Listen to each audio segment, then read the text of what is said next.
My mother looked my brother in the eyes in front of everyone we know and said, "He's the one who never left me." And I was sitting right there, 3 feet away, with 11 months of hospital bills in my bag. My name is Claire. I am 34 years old. I am a middle school reading teacher in a suburb of Columbus, Ohio. I am not dramatic by nature. I am not someone who posts emotional things on the internet or picks fights at family dinners or needs to be seen. I have spent most of my adult life being the quiet, competent one, the one who handles things, who figures it out, who does not make a fuss. This is the story of what happens when you are that person for too long around the wrong people. My mother called me on a Thursday evening in September. I remember the timing precisely because I was grading papers, 7th grade reading responses about a novel we had just finished, and my phone buzzed on the corner of my desk, and I almost did not answer it because I was in the middle of writing a comment and I did not want to lose my thought. I answered it. She said, "Claire, I need you to take me to the doctor tomorrow morning. I found something." My mother is not a person who uses words carelessly.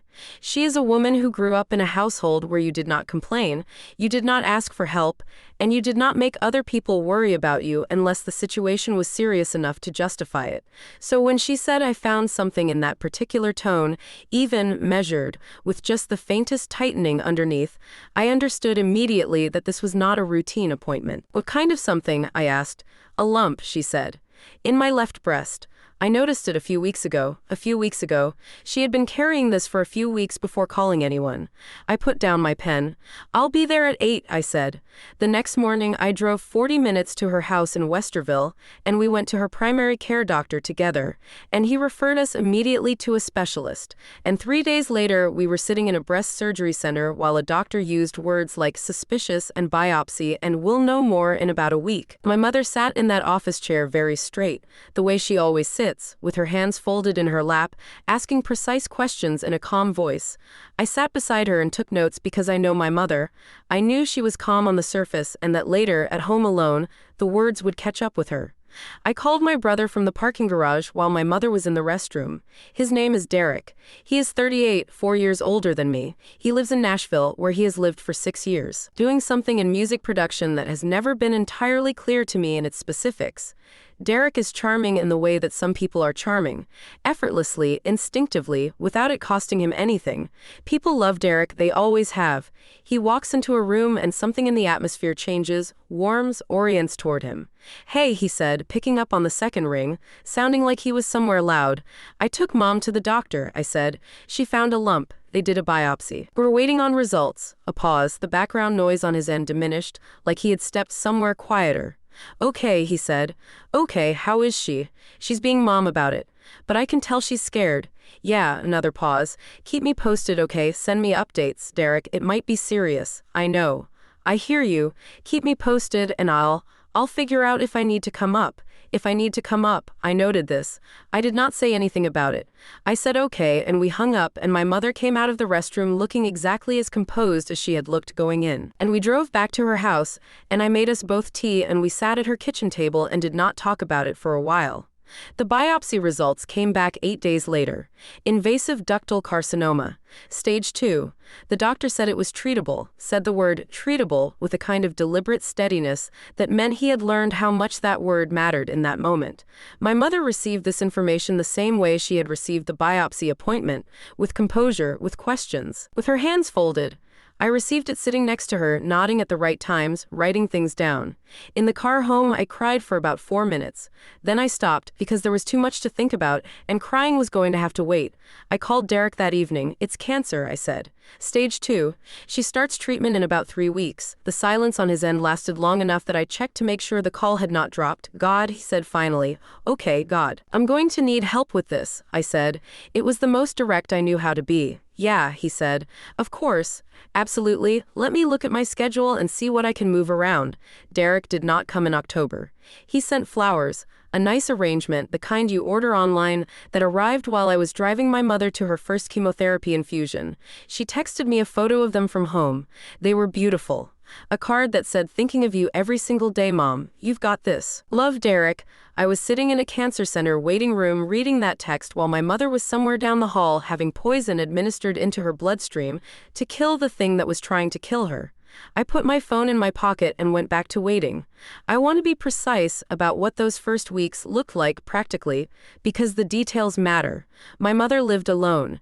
She had been divorced from my father for 14 years, and she had made her aloneness into a kind of competence, a source of pride. She did not like needing help. But chemotherapy makes you need help in ways you cannot negotiate around. She could not drive herself to and from infusions. The nausea in the first 48 hours after each treatment was severe enough that she could not reliably cook for herself or manage medications. She needed someone to be available when she called, which she did rarely. But when she did, it was always because something was actually wrong. I reorganized my life around this. I am a teacher, which means my schedule has some structure to it, and I used that structure to build a system. Tuesdays were infusion days. I took personal days from work for every single one, which meant I burned through my personal days by November and started taking unpaid days. I went to her house on Thursday evenings after school and stayed through Friday morning to get her through the worst of the post-infusion days. I set up an online grocery delivery to her house twice a week. I organized her medications in a weekly pill case and made a chart for the refrigerator so she could track what she had taken.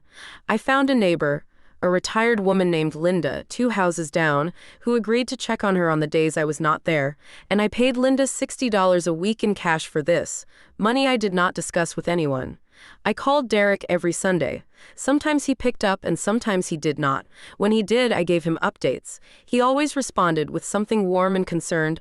"Oh man, that's rough, and how is she holding up? And you're doing such a great job, Claire." As if I were a caretaker he had hired and was pleased with. He did not come in October. He did not come in November. In November, I asked him directly, "Are you going to come visit her?" "I'm trying to figure out the timing," he said. "Things are kind of complicated right now with a project I'm working on. Derek, she's doing chemotherapy." I know she is. I'm going to come. I just need to find the right window." I did not push further. I knew from 34 years of knowing my brother that pushing further would make him defensive, and then the conversation would become about his feelings rather than our mother's situation. And I did not have the energy for that. I went back to the system. The Tuesdays, the Thursday evenings, the groceries, the medications, the Linda payments, the unpaid days from work. By December, I had spent a little over $4,000 out of my own pocket. I want to be specific about this because I think when people hear I helped with medical expenses, they imagine something abstract. This was not abstract. My mother had insurance, decent insurance, the kind she had maintained carefully through retirement, but insurance, as anyone who has dealt with a serious illness knows, is not the whole picture. There were co-payments for each infusion, which added up quickly. There was a medication her oncologist wanted her on that her insurance did not fully cover, which cost $212 a month. There was the anti-nausea medication that cost $87 for a 2-week supply. There was the appointment with the specialist in Cleveland, a second opinion that the oncologist recommended, which required a hotel night because my mother could not make that drive in one day given how she was feeling, and hotels near medical centers in Cleveland are not inexpensive.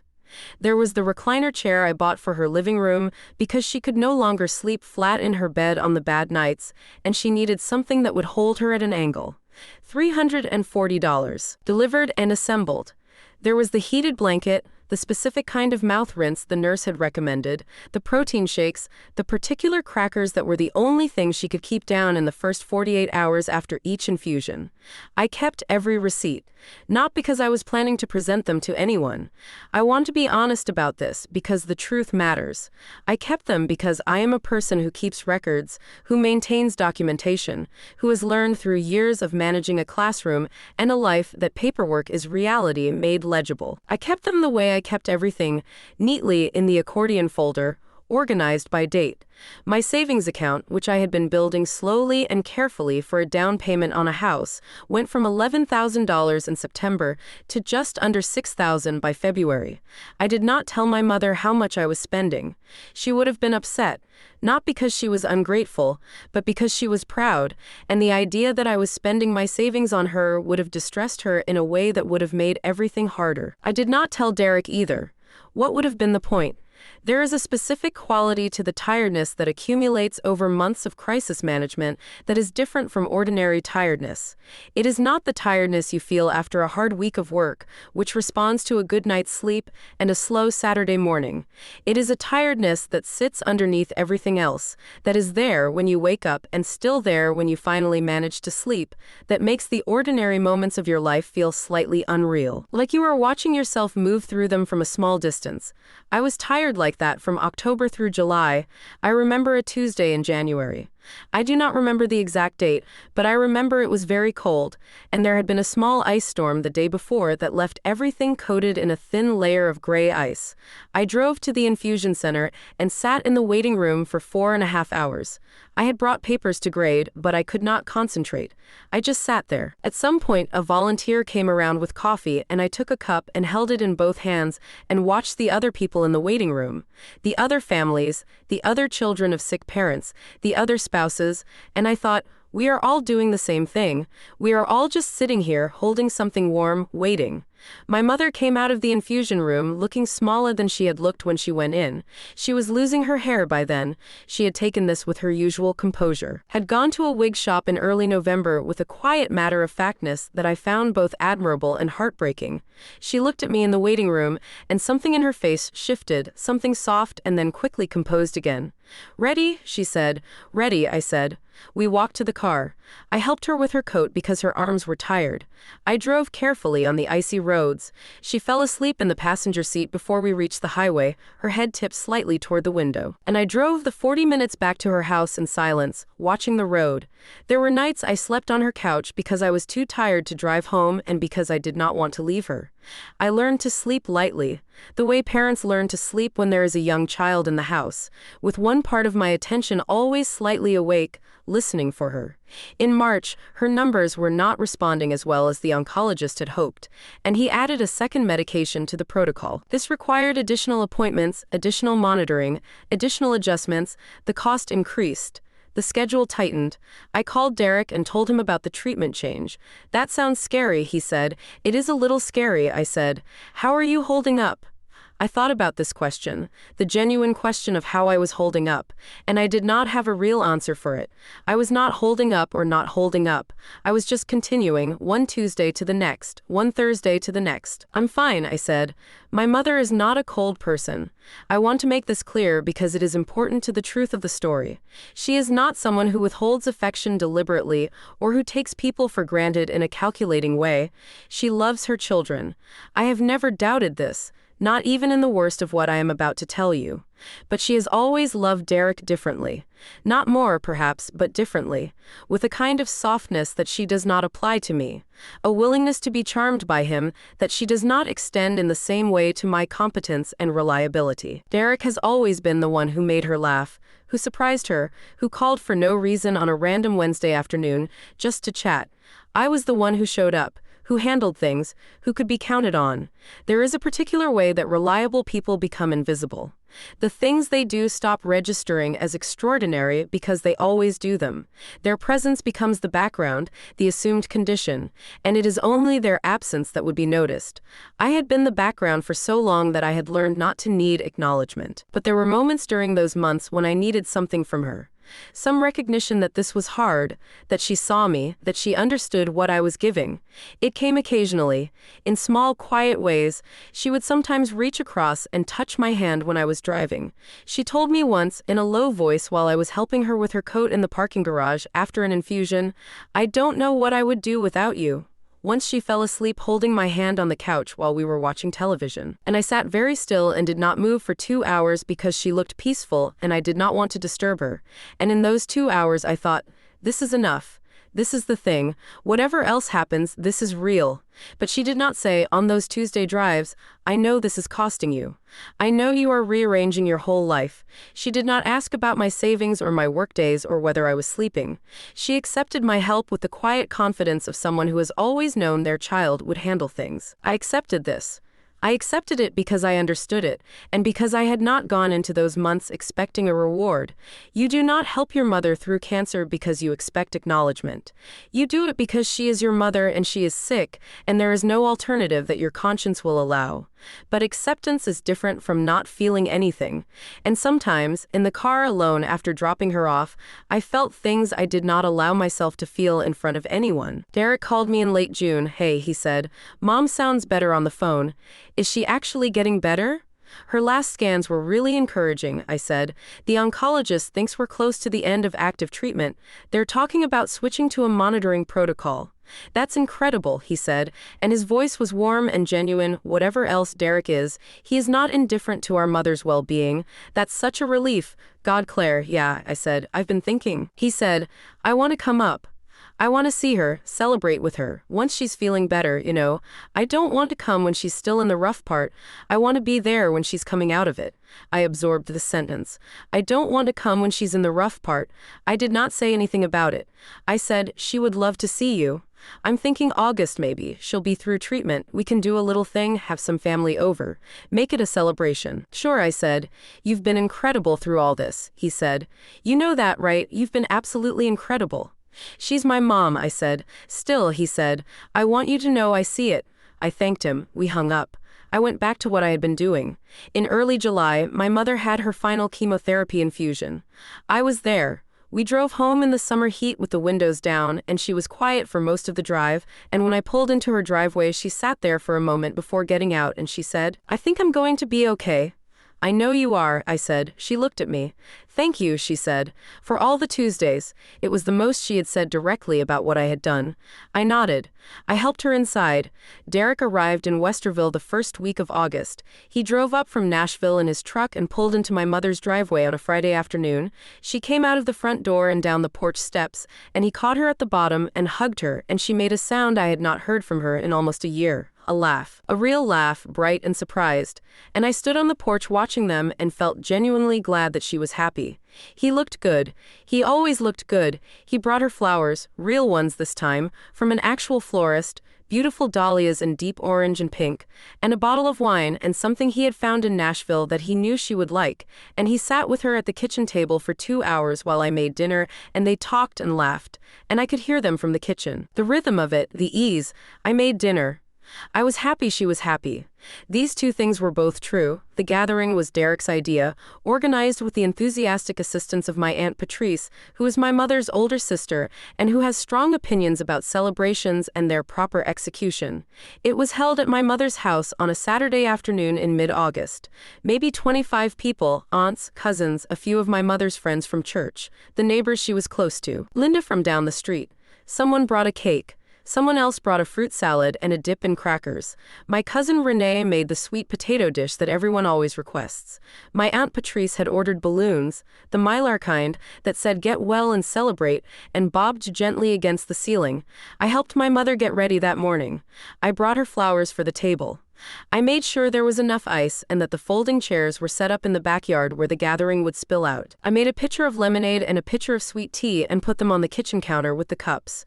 Derek arrived half an hour before the guests, freshly showered, in a good shirt, relaxed and ready. He is genuinely good at gatherings. This is true.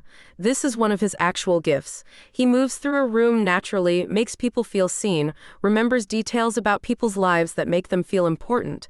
Within 20 minutes of guests arriving, he had made my Aunt Patrice laugh 3 times and had held a 15-minute conversation with Linda from down the street that left her visibly charmed. I circulated. I refreshed the drinks. I brought out the food at the right times. I noticed when something needed refilling and refilled it.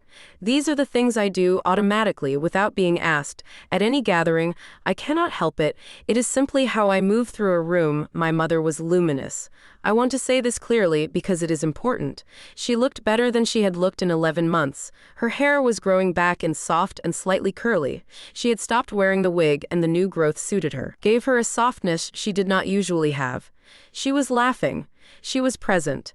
She was herself in a way that I had not seen since before September, and watching her move through the people who loved her, I felt a joy that was entirely real and entirely genuine. It was the best she had looked in almost a year.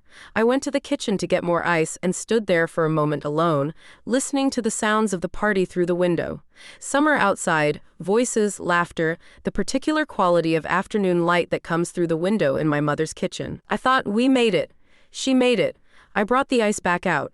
The toast happened about an hour into the gathering, with the particular inevitability of these moments. Someone clinked a glass, people gathered. My Aunt Patrice made a speech that was long and loving and included 3 separate tangents, and then it was my mother's turn. She stood in the middle of her own backyard, in the late afternoon light, with her soft new hair and her good dress, holding a glass of sparkling cider. She looked around at the people gathered for her, and her face was open in a way she rarely allows it to be open. I stood near the back of the small crowd, between my cousin Renee and Linda from down the street. She talked about the year. She talked about it with honesty and with some humor, the way people who have come through hard things sometimes find they can speak about them directly. She talked about fear and about the strangeness of being ill in a way that changes how you see time. She was eloquent in the way people sometimes are when they are speaking the simple truth. And then she looked at Derek. He was standing to her left, close, his hand in his pocket, watching her with an expression of warm attention. She looked at him, and her face changed, softened in the specific way it softens for him. And she said, "And I could not have gotten through this without my son. Derek, you were there for me in ways that I cannot even—" She stopped, composed herself. "He never left me. He is the one who never left." Applause, genuine warm applause from 25 people who had no reason not to believe what she had just said. Derek put his arm around her. He kissed the top of her head. He said something low into her hair that made her laugh. And everyone smiled at the beauty of it. The mother and the son. I clapped with everyone else. People have asked me, when I have told pieces of this story, why I did not say something. Why I did not speak up in that moment, or pull my mother aside, or at the very minimum let my face show what I was feeling. Here is the honest answer. I was not sure I had the right. I know that sounds strange. I know the numbers and the facts and the 11 months are all clearly on my side. But in the moment, standing in that backyard, watching my mother look at my brother with that expression, what I felt most powerfully was not outrage or self-righteousness. It was grief. A grief so specific and so quiet that it did not know how to become words. It was the grief of realizing that the story your mother tells about her own life does not include you in the way you thought it did. You cannot argue with someone's story about their own life. You cannot stand up at a party and say, "Actually, that's not what happened," even if it is true. Even if every piece of paper in your bag proves it, the act of saying it would be its own kind of violence. It would take her moment and make it ugly. Take her recovery and make it a site of dispute. It would make me the person who ruined the party, so I did not say anything. I smiled at the appropriate moments. I helped clean up. I washed dishes in the kitchen while the party continued outside, and Linda came in to get more cups, and found me there and looked at me for a moment with a particular expression and said, "You doing okay, honey?" And I said I was fine, and she held my gaze for one more second before going back outside with the cups. Derek found me in the kitchen later. He leaned in the doorway with his easy posture and said, "Great party, right? She seems so good. She seems really good," I said. "We should celebrate more. Make a tradition of it." "Sure," I said. He went back outside. I finished the dishes. I dried my hands. I picked up my bag from the corner of the kitchen where I had left it, and I felt the weight of the accordion folder inside it. And I stood there for a moment in the quiet of my mother's kitchen with the sounds of the party outside. Then I put the bag over my shoulder and went back out to help clean up. I had not brought the folder to the party with any particular intention. I want to be clear about this, because I think it would be easy to read the rest of the story as something I planned, some calculated reveal that I had engineered. It was not that. I brought the folder because I bring the folder everywhere. It had lived in my bag since October, a habit of organization and documentation so ingrained by that point that I had stopped thinking about it consciously. I brought it the way I bring my keys and my wallet. It was simply part of what I carried. But sitting with it in the kitchen during the party, I had become newly aware of its weight. Not physically, it was not particularly heavy, but the weight of what it contained. 11 months of reality, organized by date, in neat labeled sections. October, the initial appointments, the biopsy costs, the first specialist visit, November, the first infusion co-payments, the wig shop receipt, the first month of the medication her insurance didn't fully cover. December, the Cleveland trip, hotel receipt, gas, parking, the specialist co-payment, January through June, the ongoing record, month by month, infusion by infusion, medication by medication, the Linda payments in my careful handwriting, the unpaid workdays I had tracked in a separate column, total at the bottom of the last page in the same handwriting, $8,340, not including the time. You cannot put a number on the Tuesdays. I sat with this knowledge through the rest of the party, carrying it quietly the way I had carried everything else. Linda was the one who asked. She found me again near the end of the party, when people were beginning to drift toward goodbyes and the light was turning gold. She had a plate with some leftover cake on it that she had wrapped in plastic wrap to take home, and she stood next to me near the porch and said, in a voice pitched for just the two of us, "Can I ask you something?" Of course. She looked at me with the directness of a woman in her late 60s, who has long since run out of patience for circumlocution. "Who was taking your mother to her treatments?" I looked at her. "Every Tuesday," she said. "For months. I would see your car leaving, early, before 7 sometimes. And I know what days the treatments were because I was checking on her on the other days. So I know it was Tuesdays. And your car was there. And then I watched your brother arrive last week." I was quiet for a moment. The sound of the party continued around us. I said. "I took her every time." Linda nodded slowly. She was quiet too. Then she said, "And the expenses, I managed them," I said. Another nod. She looked down at her plate of cake and then back at me. "Does anyone know that?" I thought about how to answer this honestly. "I don't think it was on anyone's radar," I said. She made a sound, not quite a word, more of an exhalation, that conveyed a complete and compact opinion without requiring elaboration. Then she said, "I paid attention, Claire, because I was there. Some of us were." I thanked her. She squeezed my arm and went to say her goodbyes. But Linda is not a quiet woman by nature. And what I did not know was that on her way out, she had a conversation with my Aunt Patrice that I was not present for. I learned about this conversation later, from Renee, who had been nearby and had heard most of it. Linda had said, simply and clearly, that she wanted Patrice to know that Claire had been there every single week since October, that she had personally seen it, and that someone should know. My Aunt Patrice came and found me. She is a woman who has raised 4 children and taught high school English for 30 years and knows how to enter a room and get to the point. She found me near the cake table and she said, without preamble, "Can I look at something?" She nodded at my bag. I looked at her for a moment. Then I unzipped my bag and I took out the accordion folder and I handed it to her. She opened it.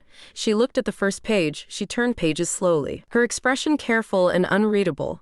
The way she probably looks reading a student essay she was not expecting much from and is now reassessing. She went through all of it, not quickly, not dismissively. She spent time with it. She turned the pages with the attention of someone who understands what she is looking at. When she finished, she closed the folder. She held it for a moment in both hands. Then she looked at me. "How much?" she said. $8,340. I said, "In direct expenses, not including 12 unpaid workdays."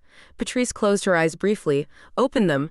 She handed the folder back to me and she held my face in her hands for a moment, the way she used to do when I was small, and she said, "You should have told someone." "I know," I said. "I just kept going." "I know you did," she said. She went and found my cousin Renee. And Renee, who is not good at keeping things she finds distressing to herself, quietly told 2 other cousins. And within 20 minutes of Linda's conversation with Patrice, the information was moving through what remained of the party the way information moves through families. Selectively, quietly, changing the temperature of the room. My cousin Marcus found Derek near the back porch. I did not hear this conversation directly. I was inside, wrapping up the remaining food, but Renee told me afterward, with the detailed recall of someone who had been watching carefully.